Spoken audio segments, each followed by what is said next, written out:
What's good, everybody? Appreciate you checking in. All right, the NFL draft is completely over. We've signed our rookies, and we've also brought on some unrestricted free agents.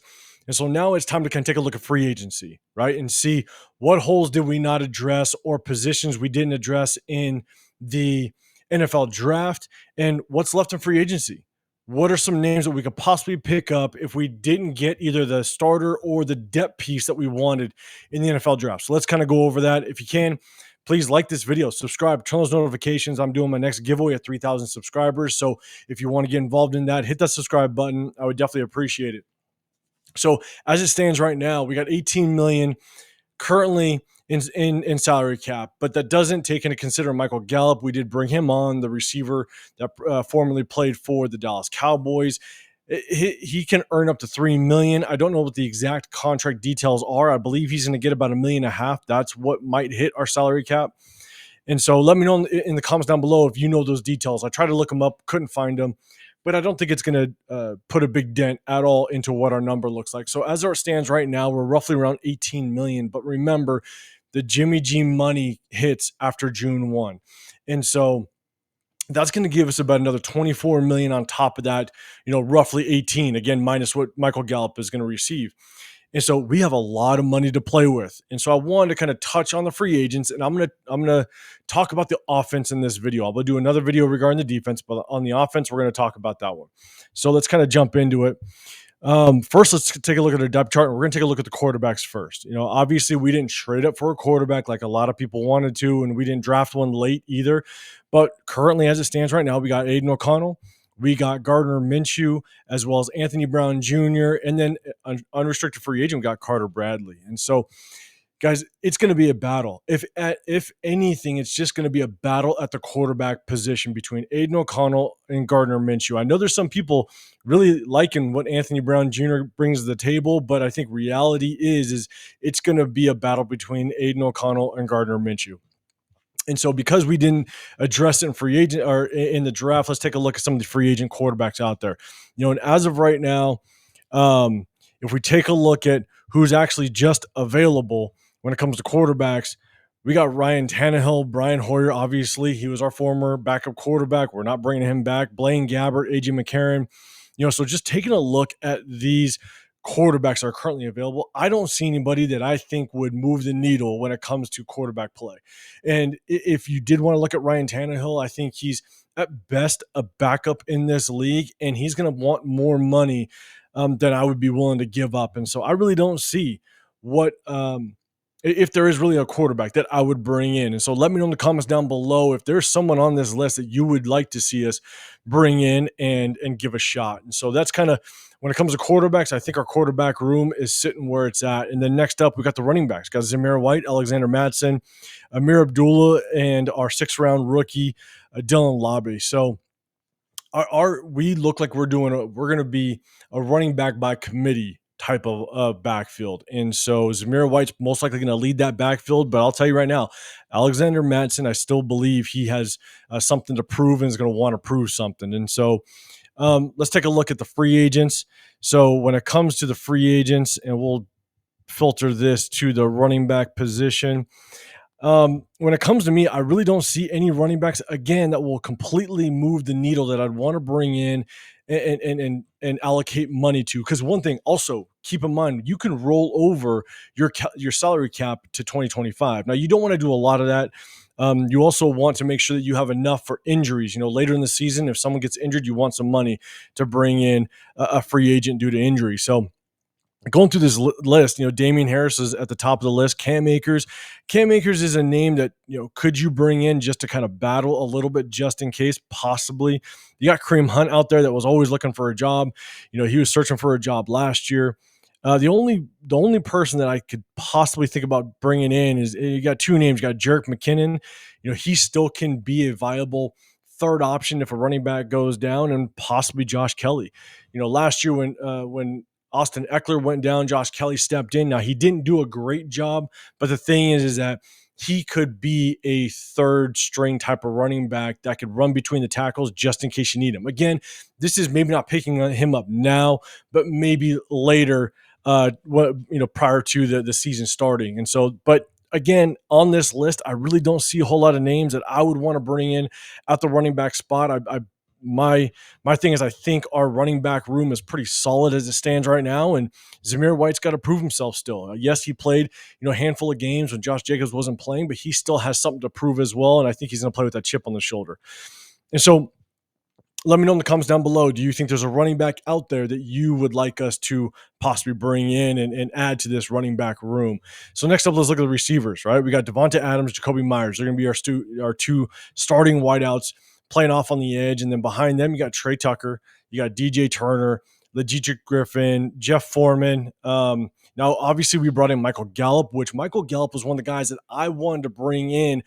I posted a video a couple weeks before the draft that that was a free agent that I think we could have brought in, but I wanted to see how the draft played out. Obviously, we didn't really address the receiver position in the draft, so Michael Gallup was a signing right away, and I really like that signing. I really think it's a solid signing. And then you got Christian Wilkerson and Ramel Keaton. And so let's take a look at the receivers that are available in free agency, and we'll go ahead and filter to the receivers. And let's take a look, right? We got our boy Hunter Renfrow up there. He's still sitting there. Now, I think he did just get picked up by the Bills, and so he's completely off the board. Now, one thing that I'm going to look for, because again, I think our depth, bringing in Michael Gallup, I think really addresses a couple things. One, another guy that wants to continue to prove himself in the league. But two, if Jacoby Myers or if Devonta Adams goes down, we automatically have a guy that we can slot in there. So I think that was a really good signing. And now let's look at the rest of the free agents. You got Allen Robinson.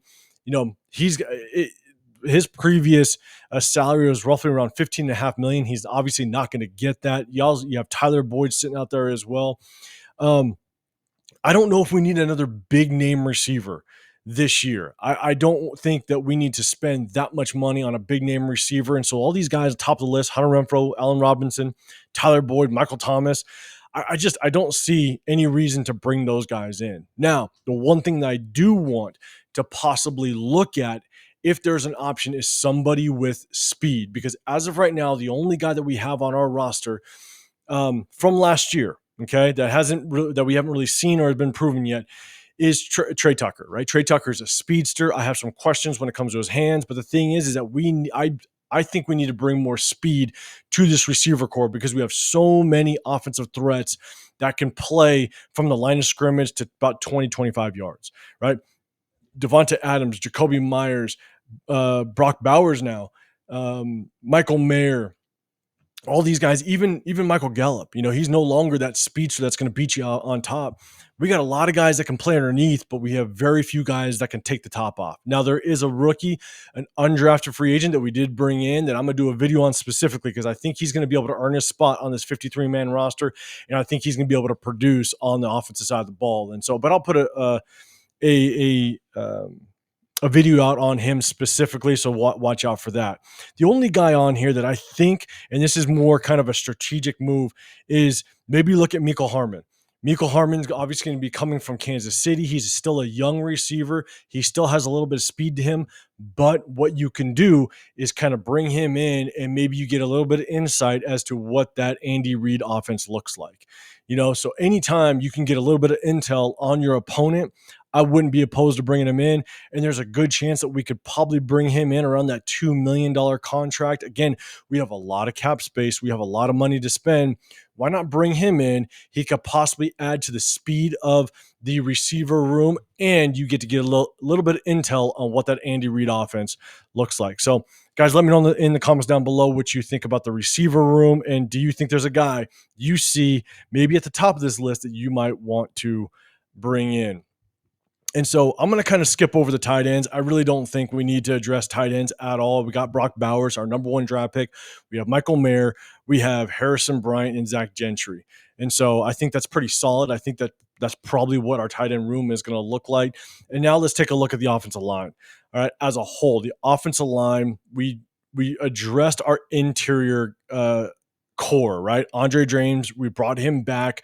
Dylan Parham is going to start at a guard position. Then we got Jackson Powers Johnson, which was my favorite my favorite pick of the draft this year. And so I think he was an absolute steal, and I think he's going to just be a powerhouse in the middle.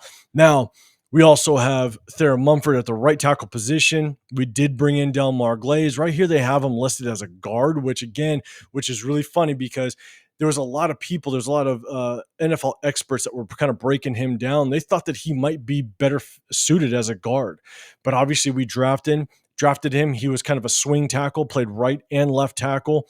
Now, could he play guard? He could, but I don't think that's why we drafted him. And so behind there, Mumford, we have Dalton Wagner and Andrew Coker. Andrew Coker is a guy that I'm going to do a video on because I do think he might be able to play a role. He's an undrafted free agent that we've brought in, but that's kind of how our offensive line sits. I think our guard positions are pretty solid, but let's take a look at what free agency looks like when it comes to. Let's take a look at the tackle position. All right, so we'll take a look at the tackle position first as this kind of gets loaded up. The one thing I want to say about the guard position is we did bring in Cody Whitehair. He played with Luke Getsy for 2 years in his offensive system. I didn't like the pickup. I think there's two more guards out in free agency that I would much rather bring in. Now, if Delmar Glaze, even though he was on that depth chart that's listed on ESPN as a guard, I think he's going to play tackle. But if we do bring in another guard, there's two guys that I'd like us to bring in, and it's either going to be Lucas Patrick. Lucas Patrick played guard and center for Luke Getsy last year. I think he was the best lineman on that Bears offensive line core. And so not only did he play guard, but he switched over to center and played well at center. And so I would have much rather bring in Lucas Patrick. That's one guy. And then there's Greg Van Roten that played for us last year. He's got the chemistry within this offensive line. He played solid for us last year, and we can get both those guys, Lucas Patrick, Greg Van Roten, on very, very cheap contracts in that veteran presence. I say if we do look for another guard, maybe bring those guys in. But let's take a look at the tackle position. At the top of the list, you have David Bakhtiari. Now, he played left tackle, obviously with Green Bay. He made a career over in Green Bay. And when it comes to the offensive side, and now here's the thing is, our offense going into this offseason was the biggest question mark. We needed to make sure our offense got better because our defense made strides last year. We may be going into next season without question a top 10 defense, but maybe we could be looking at a top 5 defense. And so we needed to make sure that we brought in pieces for the offense. We didn't pay big dollars on the running back position. We let Josh Jacobs walk. We don't have a high paid quarterback sitting under center. So where do we allocate some of this money? And I really would like to bring in a solid offensive line. Now, I don't think we addressed the tackle position the way I wanted to. Again, bringing in Delmar Glaze. So if I'm Tom Telesco and Antonio Pierce, if I'm going to spend more money somewhere, I'm going to spend it on the O-line because I want to make sure that we open up those running lanes for the running backs, but if we also keep our quarterback upright so we can continue to push the ball downfield and not have them feel rattled in the pocket. And so now Bakhtiari, he's the top tackle available out there. Obviously, he's up there in age at almost 33 years old. He's probably going to have a decent price tag. I wouldn't mind. I would not mind bringing David Bakhtiari in. Again, just bring in some veteran presence, a guy that maybe he may not start right away, but he is going to push that offensive line room, and he's going to make sure that if someone does go down, we at least have someone solid there to kind of slot in. And so I wouldn't mind. Again, and I'm only saying this because we have a lot of cap space, especially after June 1, a $24 million number hits. And so we can pay some high-priced free agents, but I think we need to be strategic. And if I would do it, I'd love to be able to revamp this offensive line. Going kind of down the line, you got Charles Leno. Again, I don't know much about him, so let me know in the comments down below what you like, or if you have anything to say about him. You got Dwayne Brown from the New York Jets, a guy that I don't know if he fits Luke Getsy's system well, but at the same time, I mean, he's up there in age, so I'm not exactly sure what his value truly is. Donovan Smith, I don't want to touch him at all because of the fact that, Kansas City's 2 offensive tackles were horrible last year. We're just eaten alive.